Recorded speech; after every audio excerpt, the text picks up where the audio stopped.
people will look at exactly the same circumstance and disagree. Okay. The general benefit, to contrast the always stop, the roundabout, and the traffic signal very, very quickly, is an always stop is literally, as you said, everybody stops.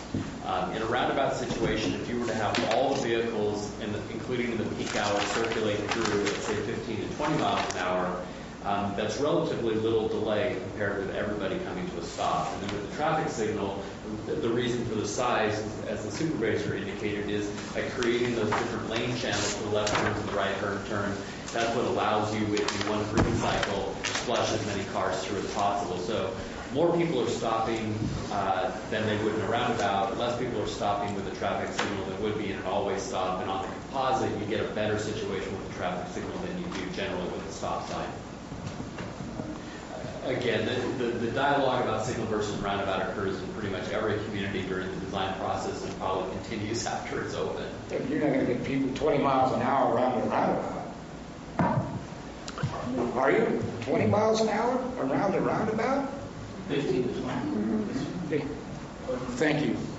Thank you, Mr. Henderson. Is there anyone else who would like to make comments on this? I'm never one to pass up an invitation for an opportunity to speak. Could you identify yourself, Mr. Valentine? I think there's more negatives than positives with the roundabout. Would you just tell us who you are? Oh, I thought you knew that. I'm Andy Valentine. I'm from District 5. I have no idea who you were. Okay, thank you. Please proceed. Okay, so that's all the requests now? That's so far. Okay, thank you. I think there's more negatives than positives, with having a roundabout and a traffic light. I think what we need to look at the facts in Valley Springs as the facts are, and what's really going on with the traffic. In the morning, it's everybody taking their kids to school, and the traffic does line up. Normally, you can get through it to the middle of town in about 10 minutes. And it's the same way in the afternoon. So you're talking about traffic congestion, you're talking about 20 minutes a day. And we're going to spend millions of dollars and create a bigger mess than what we already have to eliminate, 10 minutes trying to get through town. It doesn't make sense to me. It's like Ed said, talk to the schools. I think they could probably stagger the times that the parents are delivering kids to the school, maybe make it a half hour, 45 minutes, one way or the other, and that'll eliminate some more of the traffic. And you also have to remember that if you put a traffic light in the middle of Valley Springs, when that traffic light goes through its light changes, right at the present time, there's about 12 cars can get through that intersection during the time that the traffic light would be changing from one thing to the other. A traffic light is going to slow things down. Even more, you're going to have bigger lines going back due to the light changes. One thing you might do in the center of town, where it looks like a right turn lane going on to 12, where Century 21 Real Estate is. That's a solid line through there. And I think that line ought to be changed to a dotted line, because the law says you cannot cross those solid white lines. And so you don't even have a right turn lane there, because every time you cross that solid white line, you're breaking the law and you could get a ticket for it. So that's one change that you might be able to make in Valley Springs that would make that intersection a little more friendly. I have problems that the land in the middle of that intersection is contaminated. it's been contaminated for more than 20 years. There's tanks buried in that intersection, and those tanks have leaked, and I have real concerns about the contamination. And the other thing is, if you put all this concrete down in Valley Springs, like all your maps are showing, what's going to be the identity or the character of Valley Springs? Or instead of Valley Springs, maybe we ought to just name it the Roundabout or the 1226 intersection. Valley Springs is going to lose its identity. It's going to lose historic buildings. And that's what Valley Springs is all about. It's about history. It's about from the good old days when men were men and cowboys were cowboys and that type of thing. And, you know, you're losing parking. If you look at your roadways, you're coming right up to the front of your businesses. And none of these options, this roundabout and the traffic light, none of it is pedestrian friendly. Absolutely not. And nobody's talking about pedestrian friendly.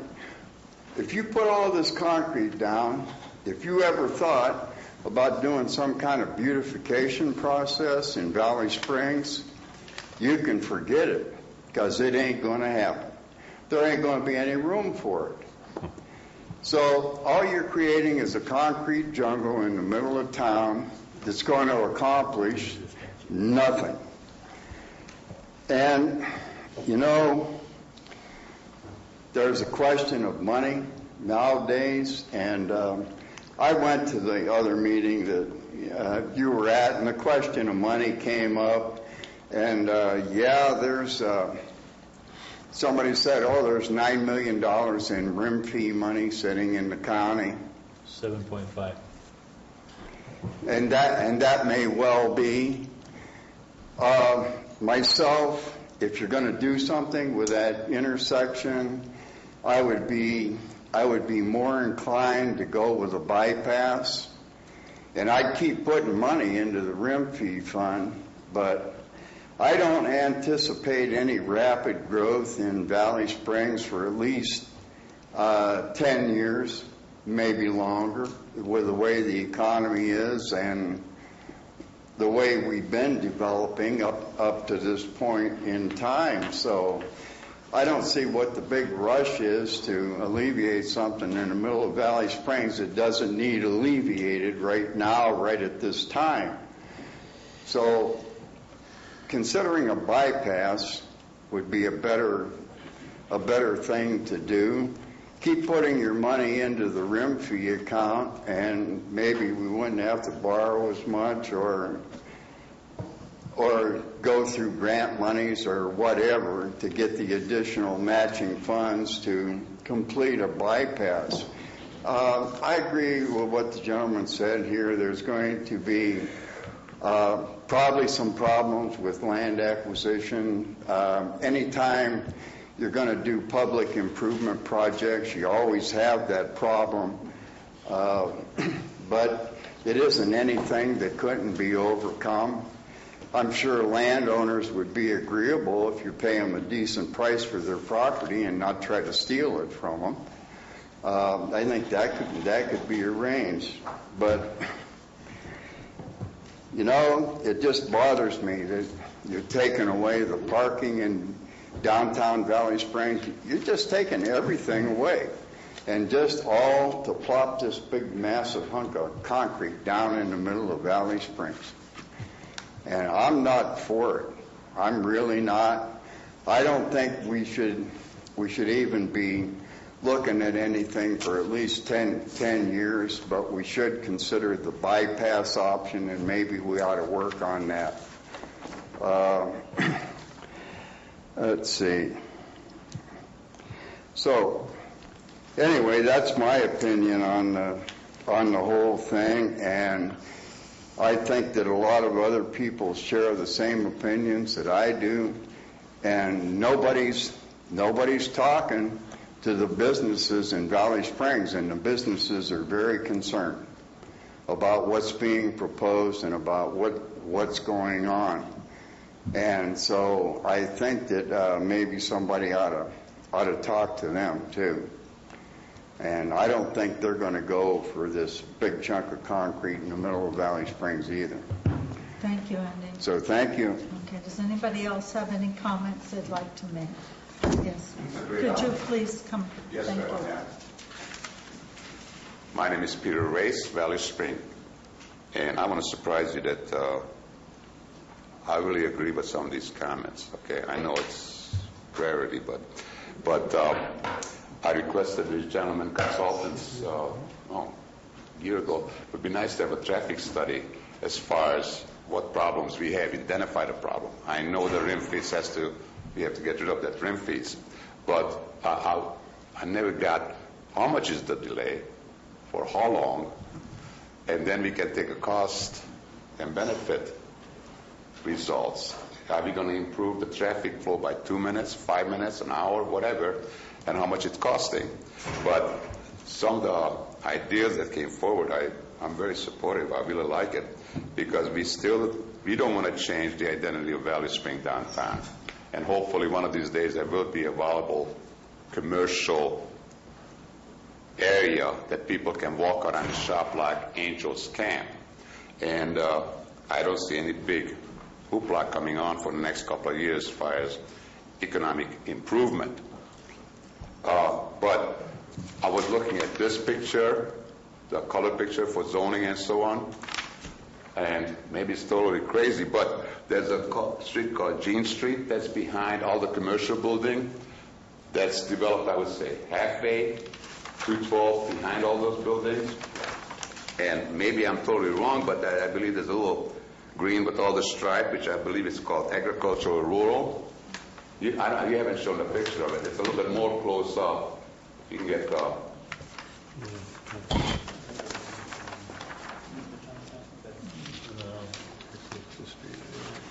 you see Jean Street over there?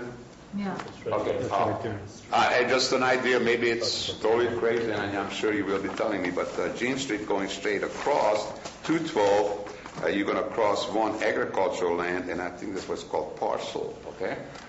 Now, the reason I'm suggesting this, you will not interrupt or get anybody in business upset with you. Maybe they love the idea of cutting them parking spots and eliminating housing, and they're going to be very happy with you. But on the other hand, maybe not. But that street would maybe limit the amount of Caltrans involvement. Caltrans involvement as far as funding goes. And I know we couldn't ask for a more efficient agency in a state than Caltrans, but looking at the situation right now and maybe looking at what's happening with bonds, no bonds, who's going to buy the bonds, no one, as far as the jail goes, what if there might be no money from the state as far as funding this? Maybe it's crazy, and I'm sure Public Works will tell me privately, but the rim fees what we have right now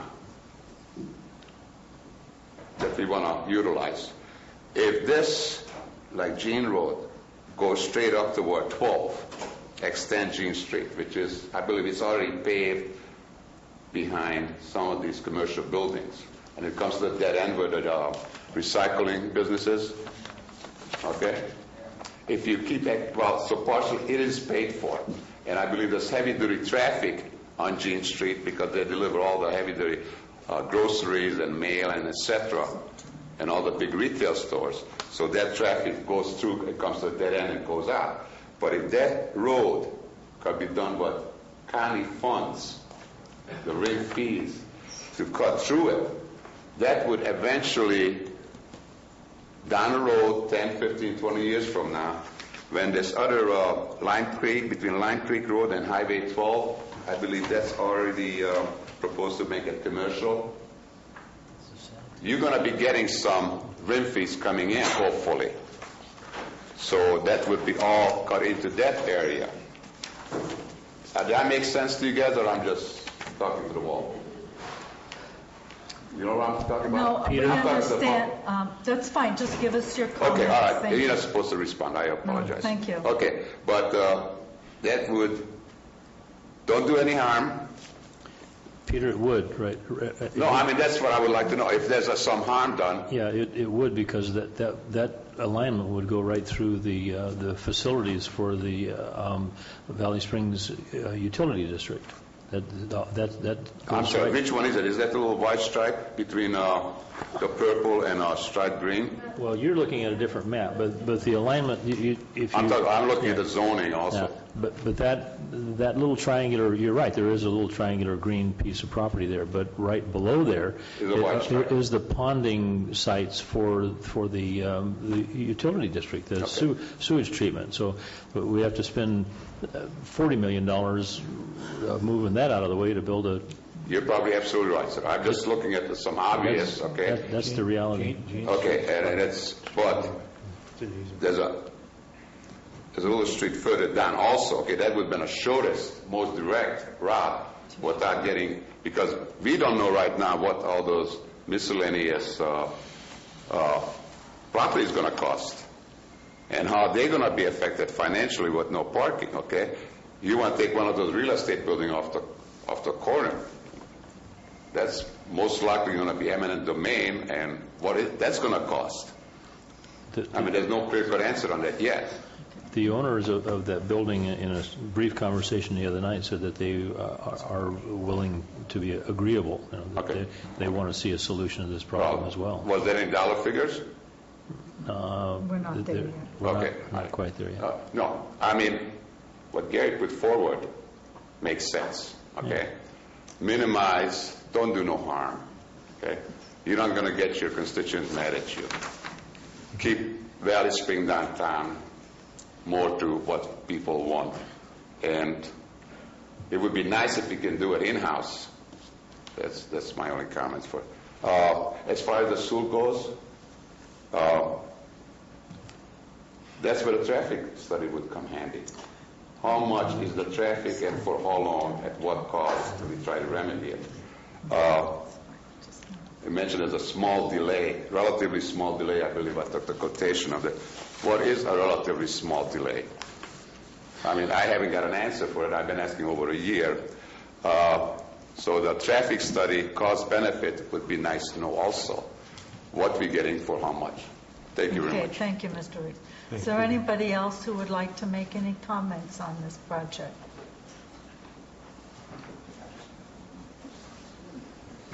Yes, Colleen Platt, myvalleysprings.com. I want to thank the consultants for coming up with the minimal intersection improvement, and whoever came up with all those ideas. Those are issues that everybody has been looking at. What is a minimal thing that we can do to this intersection and keep the feeling and the character of our town and improve things? And a lot of us have thought, well, what about just, widening some lanes here and there? And if that can work, you have just really given us some real hope for our towns, because we were really frustrated with all of the options and alternatives, and it looks like you might have really come up with something good. Just a quick question. Can you go to that screen? On just practically, how does that work at a four-way stop when you're coming from San Andreas west and turning left, and then you also have through traffic going straight, and you have a four-way stop? Who has the right of way when you've got all these different people coming now, not just four cars to an intersection? You've got more than four cars sitting in an intersection. The traffic sub brought up that same issue. When you have more than four cars in a four-way stop, you lose some efficiency. Just because it is that extra second of, okay, I showed up, but now there's two cars to my right, so the car to the right, it's a standard right of way, first car on the right gets to go through. So you would have a left turn lane and the through lane could go at the same time if they hit the stop. They hit there at the same time? Okay. So it would still operate as a four-way stop. It's just instead of seeing one car, you'd have two, one, two. So these get a little tricky when you have those multiple lanes, and you lose a little bit of efficiency just because of the confusion. Right. It's like, okay, did both those cars get there at the same time? Do people eventually figure that out once they get used to it? They do. So if a four-way stop could could operate at, say, a level 10. This is going to be on the level 9. No real scale. It's just you lose a little bit of that extra length, but it still operates on the same Okay, principle. because I'd actually thought of that idea, and I thought, well, I didn't think you could do that, but if you can and it's feasible, then great. That's great. And then just the other, the phrase I liked, casserole of improvements. I like that. Let's do that.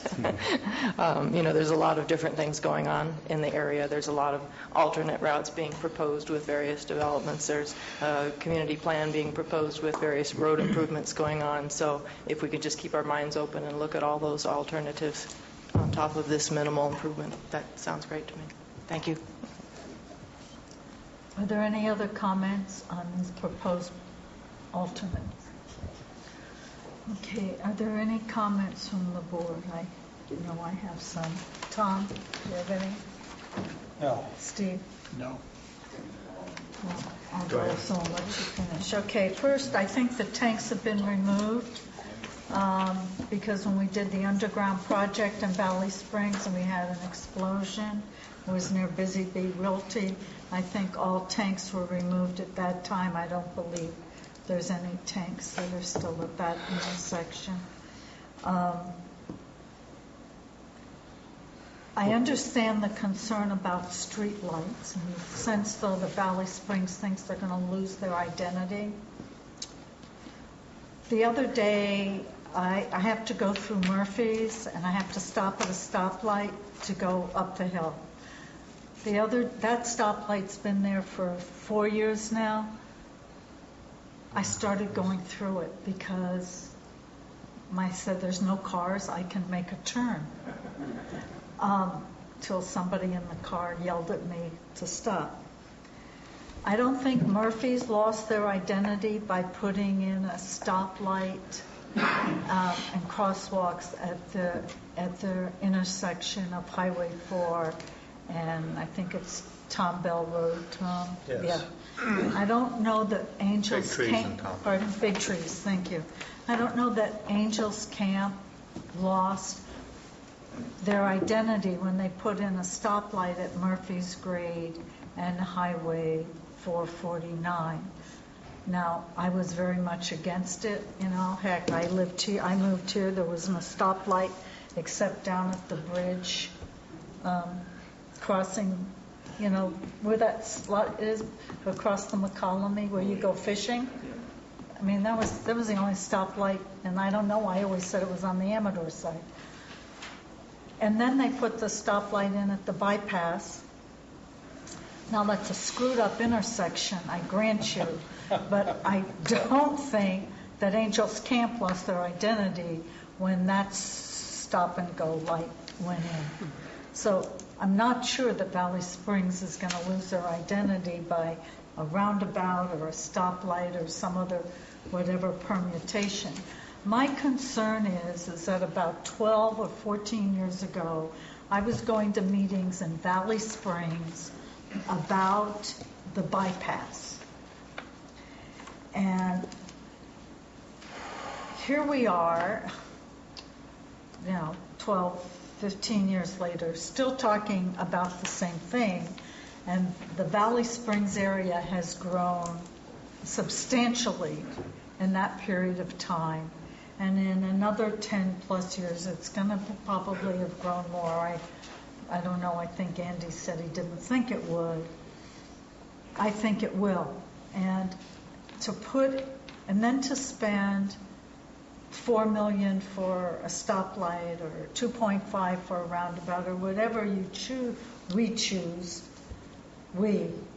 collectively with Caltrans, to put in, it's going to create a longer delay in the bypass. And that's a concern I have as well. All we're going to do is buy time. And I know we talked, again, maybe it was 8-10 years ago, about a stoplight at that intersection because something probably needs to be done while we work on the bypass. Well, here we are in 2010. We're no further along on the bypass. we're no further along on having an answer for that intersection. And knowing how these projects go, the Angels Camp bypass took 30 or 40 years. 10 years, 15 years is nothing. A whole group of other people are going to be sitting in this room in 15 years, and we're going to be talking about the same thing that we're talking about today that we talked about 15 years ago. So that is a concern of mine. We're sort of talking about being afraid of change, but we're talking about a substantial growth, a substantial issue at an intersection that was a problem 10 and 15 years ago.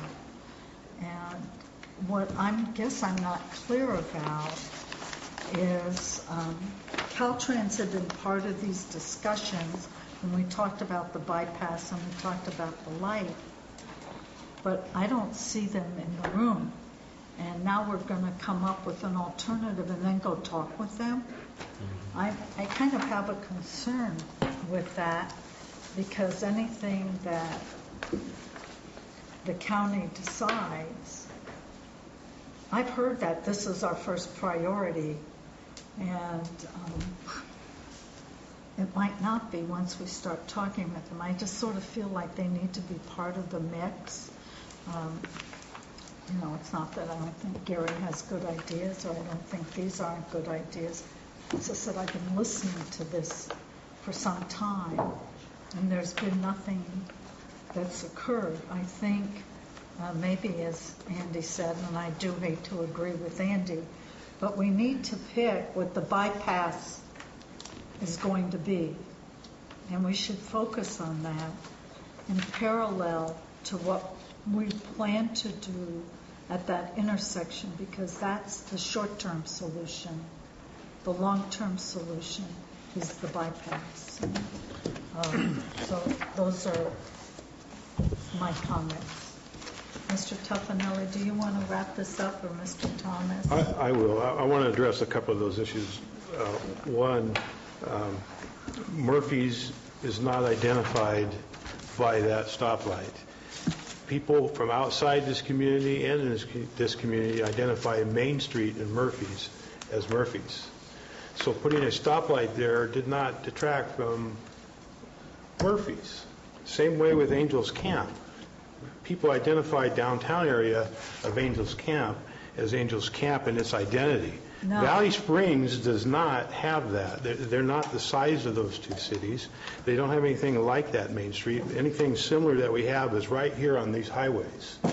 You start putting in a freeway system and start talking about a bypass, you end up with a freeway and a bypass. And I'm not in agreement with destroying the ambience of this downtown with the size of the street lights, the stoplight sections that they've drawn here and designed. I don't think most of the people that went to these meetings, they said they were comfortable with stoplights because that's what we use here in America versus over in Europe, as opposed to a roundabout that was given as alternatives. Either one of those two alternatives changes, in my opinion, the Valley Springs downtown. You are putting traffic on surface streets. It's basically what you are doing. There's no alternative on either one of these to keep that traffic off of those substreets. I'm not in agreement with that. I feel that the best alternative that I've seen is what's been shown here up there right now. I have concerns about not vetting it in the publics, but again, we don't have a full study on it, and I would like to have some time spent on the study on it to complete somewhat so we can vet it and get it out there to the public. This is the least deterrent of destroying the downtown. If you look at that picture right there versus the pictures that you see here on a roundabout or the street lights, you can just see the difference of what it's doing to the downtown area. The train station, virtually in both of these, is got a blacktop right up to its doorstep. And I don't think that's what the people that actually live in Valley Springs area, not just proper Valley Springs, but the greater Valley Springs area, want. I think we've all been searching for some type of alternative than to both of these. And I would like to have the time spent to do some further studies on it and then see where we're at and vet it to the public. That's what I would like to do. Yes. I just had one request here. Mr. Boyer, could you go back to the map that shows those alternate routing displays? Yeah, there. And you pointed with that laser pointer to an intersection that you said might require signalization. I wasn't expecting you to point there. I thought that the signalization, if required, would be up at the Highway 26 intersection. Over The lower one. Oh, sorry. Right Yeah, there. Yeah. Intuitively, that's where you'd have a significant amount of north-south trending traffic, and then you'd have the traffic coming from the east. But can you tell me why you were pointing at that other intersection? The way that we framed that question to the traffic consultant, it was a pretty quick turnaround on that. Was assuming that one of the benefits of doing this alignment from the local perspective is you totally control your destiny because you don't have any intersection that's within Caltrans right away. So I think it may have been more the way that we framed the question to the consultant was to make sure that because you would do that as a local project with local analysis and local approval, whether or not you would, as part of your project, need to do anything. And I think by virtue of framing the question, you may not have asked the question about what would happen at that intersection, to be fair. If the board wanted, we could certainly get some clarification on that answer.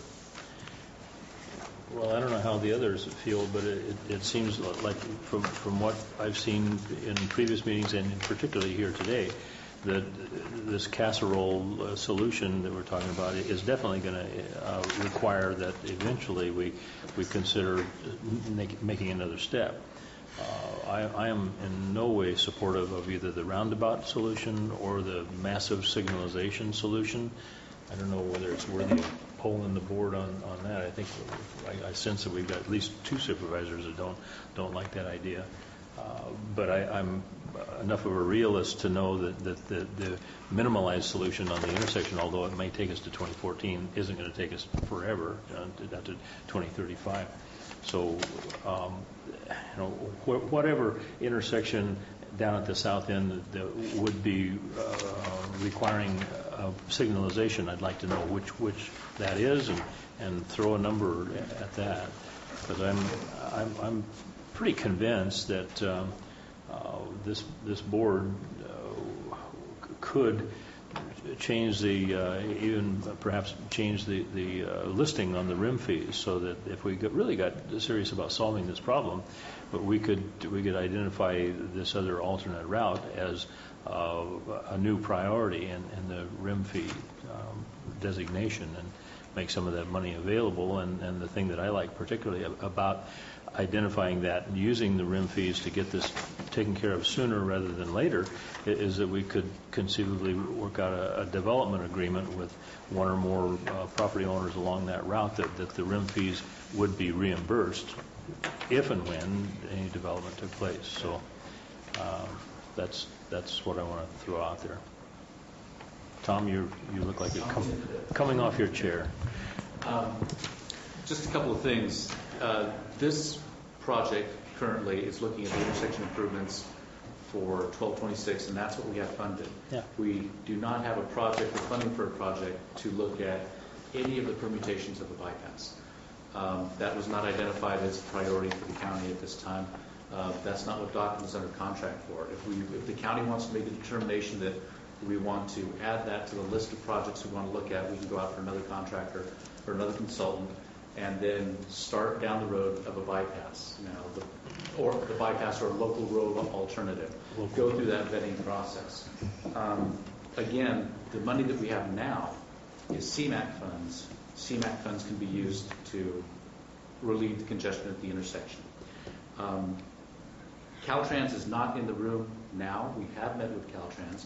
The method that we're pursuing could you bring up the schedule, construction schedule, the time of the project? This shows project closeout delivery January 2012. So we're in real time right now. A little over a year and a half, we can have something open. Intersection improvements. So we're going down the road. We're going to have a project. What the project is, we'll determine. The way we approach it is when the community and the board select an alternative, that's what we go to Caltrans with, and that's the project that's under consideration by them. At that point, it's either switch, build, don't build. If they select build, and they agree with our conclusion, which, since we're the local agency, it's in the local community, they would be hard-pressed not to concur with it, that project goes forward. So we will have an improvement in place near that deadline, first quarter of 2012.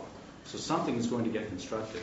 The long-term bypass, that is something that we can come forward to the board with if directed and pursue the next step on that, which is alternative selection, preliminary engineering, project identification, environmental documentation, go down the entire project selection process, similar to what was done on the Angels Camp bypass, hopefully much abbreviated, with a clearer sense of purpose and definition and single alternatives. But we do anticipate that we will have something on the ground by the first quarter of 2012. And the board's direction to us on how to proceed is critical for us to have that selection to Caltrans so they give us the A or nay. Thank you. I got one question back to that alternative route that Russ had brought up.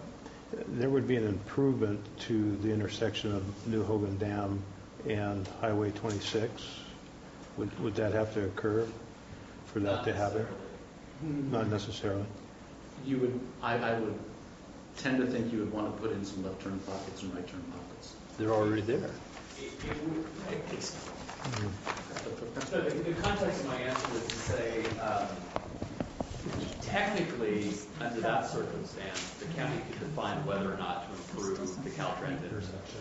That during the environmental process, Caltrans would be a commenting agency. The staff and the board would consider those comments in light of the traffic analysis, determine whether or not there was an impact, may or may not need to make a finding of overriding consideration. But you wouldn't need an encroachment permit or other permission from Caltrans to build it. So at the end of the day, the determination of whether to approve the state highways intersection would be your decision if you were willing to make the appropriate findings. Yeah, we wouldn't need their permission to go from a county road to a county road. Correct. But I was thinking of the amount of traffic that would be diverted, whether there would need to be, in your opinion, some improvements at that intersection. So separate from whether you would be compelled to do something would be a question of whether you would want to do something in coordination with Caltrans. And the honest answer is you really need more traffic analysis to answer that question. And in fact, I think as you get, my opinion would be based on my career, I think that the casserole of improvements would warrant a level of traffic analysis that hasn't been done yet. And probably the tools to do that don't exist yet. That's my assessment based on talking with the traffic consultant about the way that the regional model was crafted. There's almost a level of traffic analysis that's more micro than that, but more macro than the individual intersections. So that's something that we've worked with the county staff on if you thought that was appropriate. But at the end of the day, the surgical approach to come up with a series of improvements is something that I think is quite warranted for a couple of reasons. I think you can create redundancy, you can create options, and you can create flexibility. And the other thing, if I can offer this from my perspective as a career, rarely is any one individual improvement perfect. There's always trade-offs, and I think the board did a very good job today of assessing what those pros and cons are. Many communities do struggle, as the chair said, with sort of the analysis paralysis, try to find the bigger picture perfect solution, and in the interim, years go by, and you haven't made the improvements. So to the extent you can find that series of improvements, that you're comfortable with them individually and can move them forward on any schedule, it's my recommendation that you consider that, because there are a number of communities that have over the course of time almost chose do nothing as the alternative versus having, by virtue of not having found something that they felt comfortable with, and at the end of the day have regretted not doing something earlier in the process. And the question for the board is, what's the right approach to ballot for you? Caltrans had recommended a stoplight here years ago, and they were willing to pay years ago. But it would have been like the stoplight we've been looking at, which would have been a mistake. Well, are we going to poll the board on the directions? What would you like to do, Supervisor? I would like to poll the board. I would like a further study done on the alternative that was presented today. Do we have the money to do that? Yeah, I think that there's money to do that, absolutely. And in keeping with your time schedule, What would when be would it come back? what would be the time frame? What time would you need to analyze that? Can I inquire as to whether or not we would want to go out to the public again with that this year? Yes, at least one time. The most Do it tomorrow night. Yeah, we have a meeting scheduled tomorrow night in Valley Springs, so. I think the challenge, and I think the county staff have developed a relationship with the Caltrans management in Stockton that is critical and that other counties in the district do not have. And Tom has nurtured that relationship. And I think you have a chance for the board to say this is an improvement that we can support, and that's it. And to go and present it to Caltrans and have a greater chance of success than some of your peers in other jurisdictions. One of the things that Caltrans is struggling with is projects that don't have a significant majority of public support, or projects that end up with multiple alternatives. So I think what makes sense to me, balancing budgets and schedules, would be that we do some additional analysis on this alternative, that we bring that information to the public, we seek the public's input, bring that back to your board, see if we can get the board's consensus that for planning purposes or for environmental purposes, that would be your preferred alternative, and we would then go back to Caltrans and say, yeah, this is what has come out of this process as a single alternative, and then we would dive into more detailed environmental studies and move forward. Because if we could, through one more community vetting and one more board action, get to something that you can support, I think that gets to the objective that you've worked so hard to nurture, gets Caltrans' objective of only having one alternative, and something that we could afford within the budget that we've agreed to. And I think that's your best shot right now at success. And I'm thinking it's a little bit out on the fly, but I can live with that. Does anybody have any problems with what Supervisor Thomas and Tuffanelli are proposing? Tom? I support Gary's direction. Steve? It's fine. Thank you. Okay, this meeting is adjourned.